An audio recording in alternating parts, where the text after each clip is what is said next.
Assalamualaikum warahmatullahi wabarakatuh.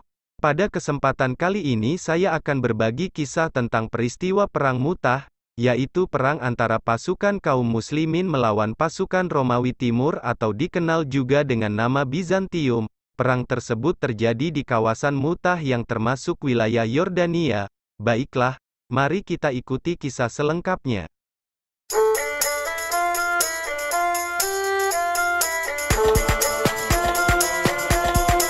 Apa kabar teman-teman? Selamat datang kembali di channel Bismillah Sukses. Pertama-tama marilah kita panjatkan puji dan syukur kehadirat Allah Subhanahu wa Ta'ala, berkat limpahan rahmat serta nikmatnya, sehingga saat ini kita ada dalam keadaan sehat walafiat, tanpa kekurangan suatu apapun. Tidak lupa sholawat serta salam, kita curahkan kepada junjungan kita Nabi Muhammad Shallallahu Alaihi Wasallam. Beliau yang telah membawa kita keluar dari zaman kegelapan, menuju zaman yang terang benderang seperti saat ini, dalam keadaan Islam.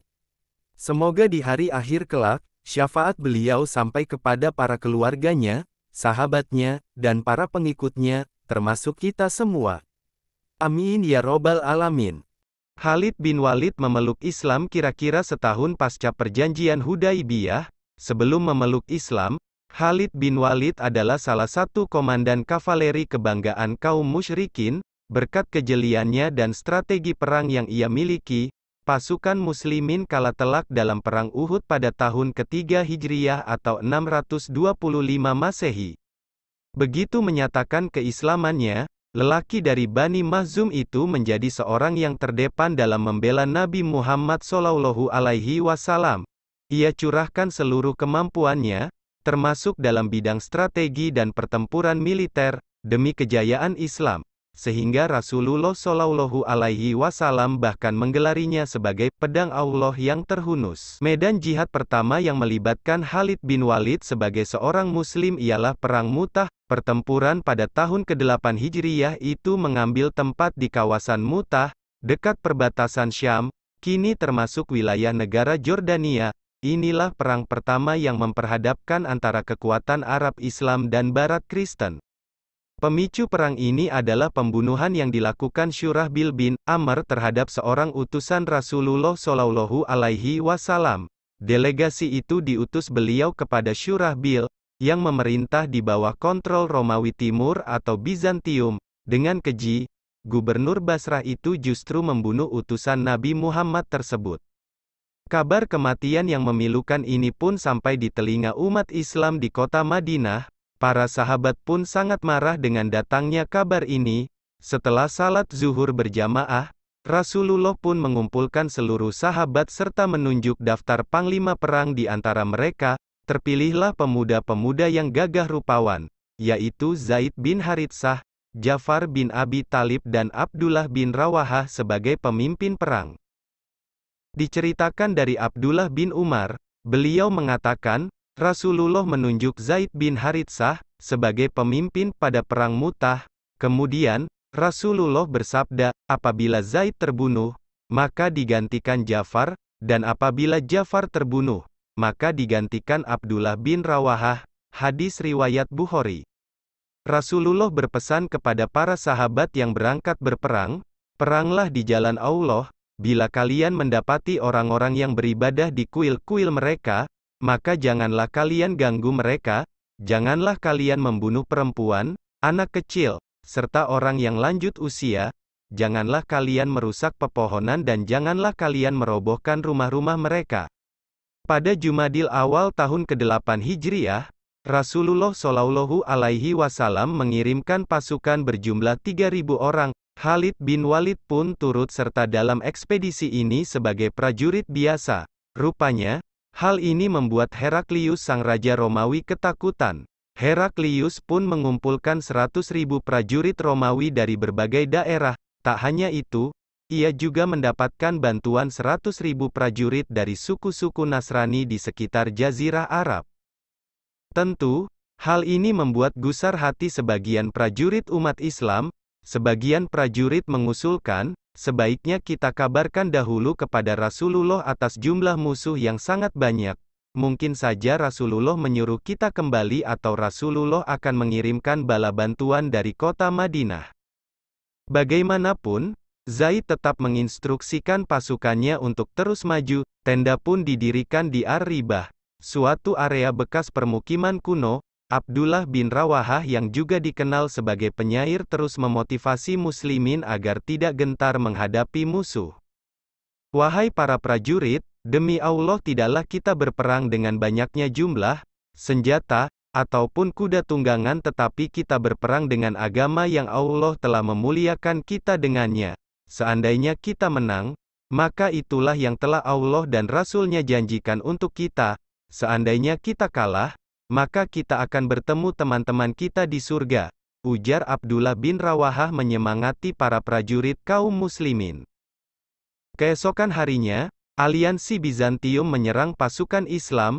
Menghadapi besarnya jumlah pasukan musuh, muslimin berusaha mundur ke selatan, hingga tiba di daerah bernama Mutah. Zaid bin Haritsah membakar semangat pasukannya, "Ayo kita semua maju, kita pasti memperoleh salah satu dari dua kebaikan, menang atau mati syahid." Peperangan pun terjadi dengan sangat sengit.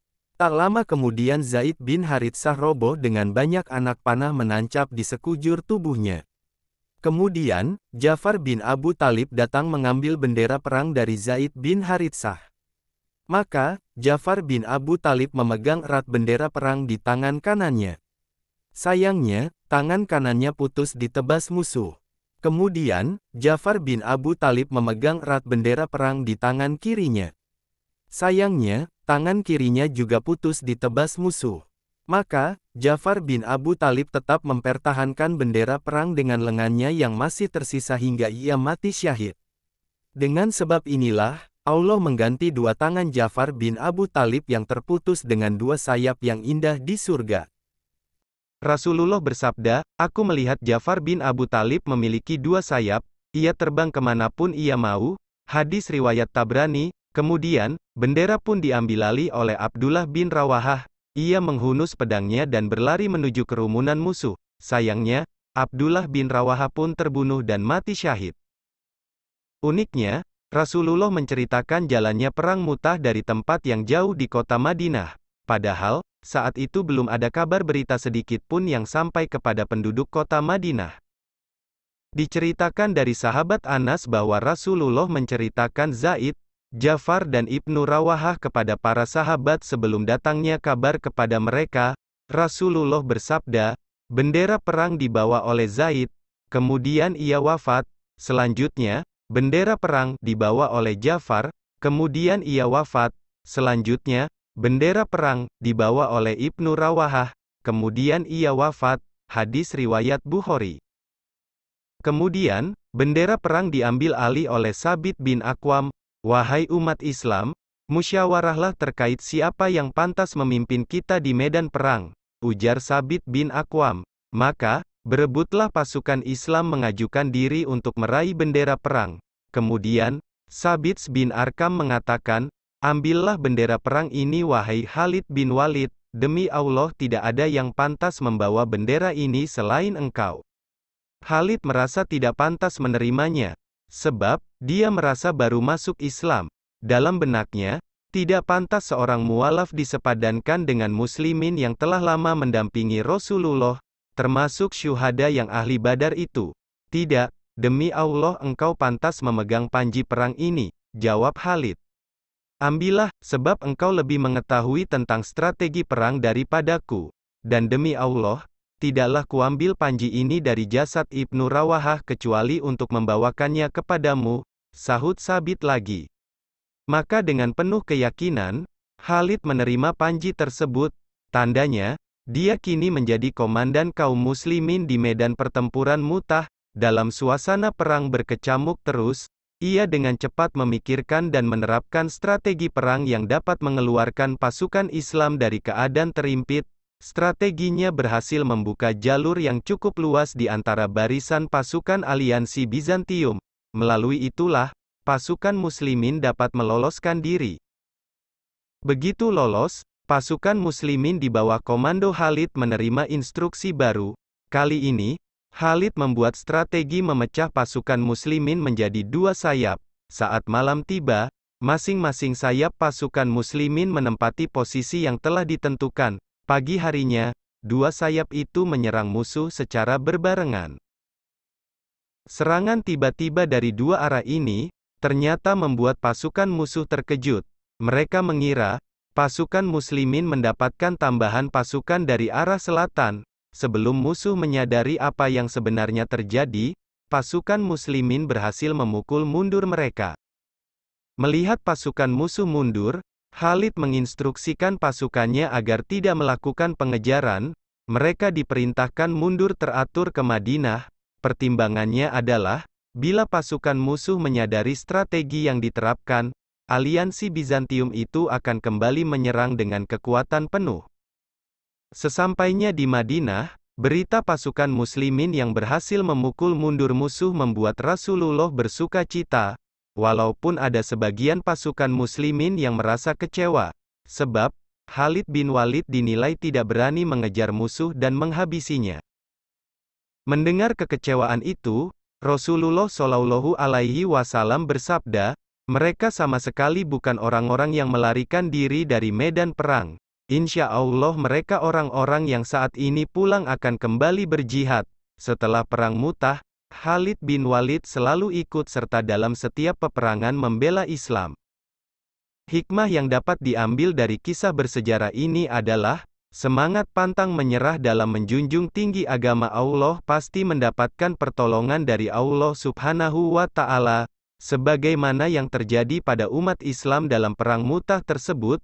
Kemudian pentingnya merubah strategi dalam menghadapi sebuah permasalahan hidup. Kerja keras tidaklah cukup bila tanpa dibarengi dengan kerja cerdas, sebagaimana Khalid bin Walid menyelesaikan peperangan dengan strategi yang sangat cerdas. Wassalamualaikum warahmatullahi wabarakatuh.